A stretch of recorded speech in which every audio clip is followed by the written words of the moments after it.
prie. Oui. Je vous en prie. Alors, je remercie les services pour ce dossier complet. En matière de développement durable, la méthodologie est tout aussi importante que les objectifs. Si je partage avec vous les objectifs, c'est sur la méthodologie que nous nous distinguons. Quand il s'agit d'être pragmatique, nous nous rejoignons.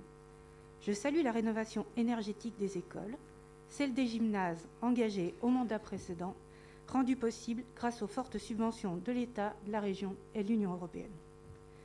J'ai toutefois quelques remarques à vous apporter. Je regrette que Besançon ne se dote pas d'un schéma piéton. Je vous rappelle que 41% des déplacements sont effectués à pied. La protection de la biodiversité est aujourd'hui voulue de tous. Elle peut d'ailleurs être l'occasion d'embellir la ville.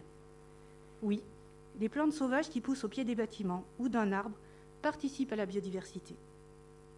Mais quand les plantes viennent masquer la signalisation routière, qu'elles empêchent les piétons de circuler sur les trottoirs, quand elles occasionnent des coûts de rénovation de voirie qui seront payés par les Byzantins, je ne suis pas certaine que cela donne une bonne image de votre écologie.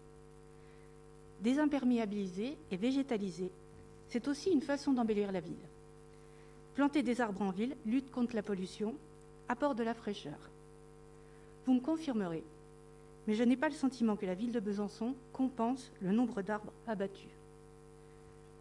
Je regrette votre annonce qui nous apprend que la végétalisation de la place de la révolution très minérale se fera au plus tôt en 2023.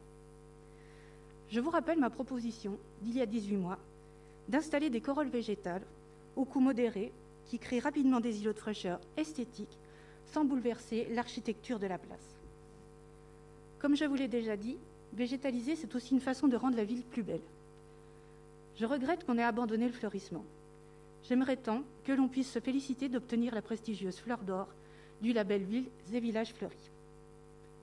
Pour conclure, j'entends beaucoup de critiques des Byzantins qui jugent votre écologie trop politique, trop dogmatique et trop clivante. À l'opposé, je crois en une écologie ambitieuse, rassembleuse et réaliste.